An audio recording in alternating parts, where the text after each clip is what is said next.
Ayun. Sa newbie, anong mapapayo mo sa bilang champion? Anong bigay mong payo sa kanila? Huwag lang susuko, ganun. Yung wag lang kayong susuko, tuloy lang lagi ang laban.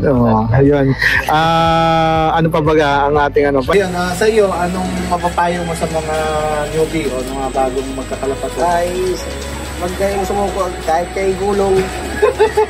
Patuloy pa rin kayo magkalapatid. Masaya. Masaya pag yung magkalapatid. Lalo pag nauwihan kayo ng limon nyo. Yan. Masaya.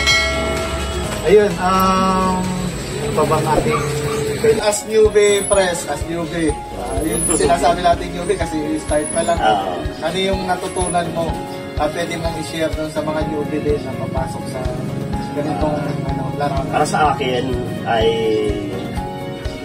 although newbie nga ako, so pumili ako ng mga gagawin kong breeder at pumili ako sa mga magagaling mga breeder na subok na talaga. So may hirap kasi yung hinihingi ka lang sa mga puncher na ikaw pa ang mag-cross, huhula ka pa. So meron naman tayo kahit pa paano pambili, bumili na rin ako kayo. Anong mapapayo doon sa mga bagong papasok as pagsir o magkalapatid? May payo sa kanya ay tutukan lang lang pag-iibon. Kasi hindi man kasi biro pag-iibon eh. Magastos yan eh. Saka ako kagad susuko. Sa una, fail. Dalawa, fail. Ang kahit 5 fail, okay, susuko. Lahat naman kami dumanas niyan. Oo. Kaya laban lang hanggang sa makuha yung tagumpay.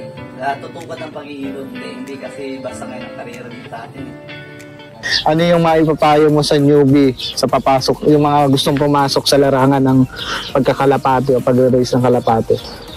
Sa akin, ang mga payo ko sa mga newbie, kailangan talaga sila bumili ng mga materialis na magaganda. Doon sa mga nagapanalo sila, kumuha. Oo, para pag sila naglaro, makasabay sila. Pati, huwag masyadong agad yung yung kanila na, ay ba't ako hindi man nag-champion, ay doon ako. Hindi yung sistema nila. Kailangan sila magpaturo din sa mga magagaling. Marunong. Ay, ibig sabihin magkaroon ng mentor, no? Oo. Magpaturo, hindi naman pwedeng, siyempre, ang mga turo sa'yo noon, kaya lang yung mentor, kailangan marunong din. Oo. Diba?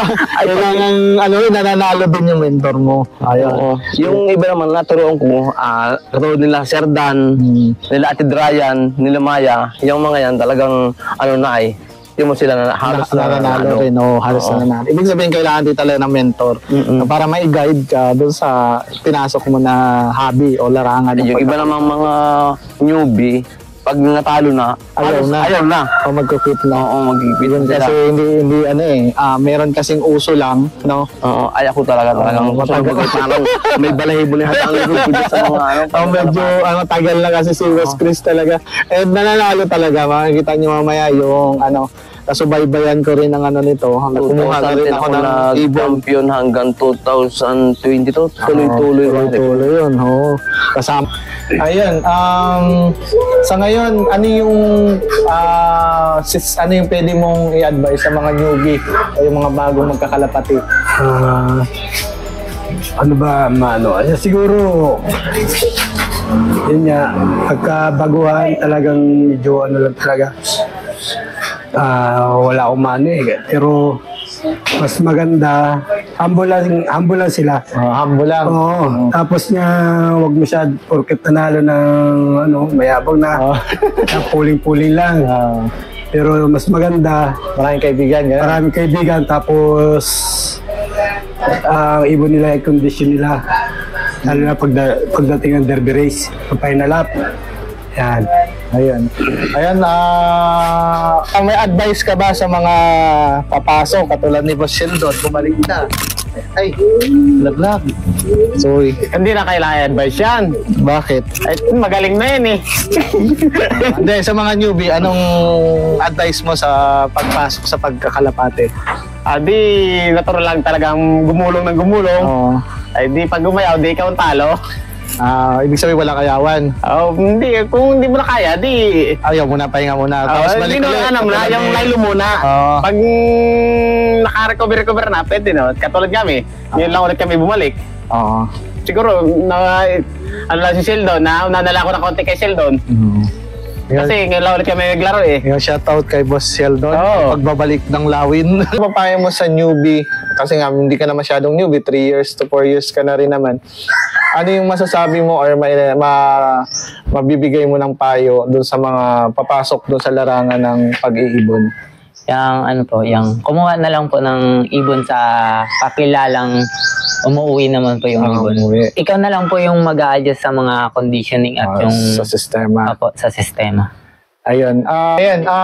Sa medyo matagal na ikaw, bati ka na rin sa pag-alaga ng ibon, newbie. Ano yung medyo papayo mo sa mga papasok sa pag-alaga ng kalapati? Unang-una, kailangan ay hilig mo ang pagkakalapate. Hindi yung basta gaya-gaya ka lang.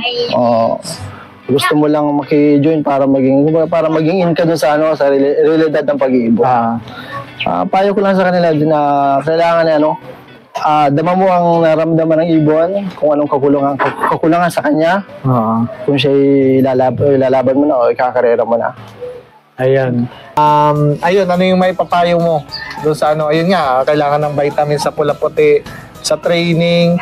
Ano yun? Kailangan matapang yung ibon. Oo, kailangan matapang mo bago isali. Tapos paghabulin mo lalo, para mas magaling yung ibon.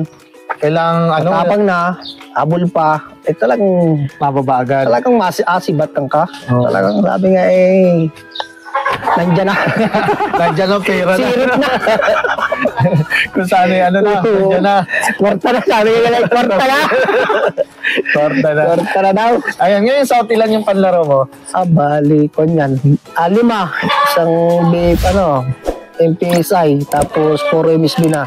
Puro MSB na. Yung Yung PSI Bansod? Oo, MPSI Bansod. Ayun.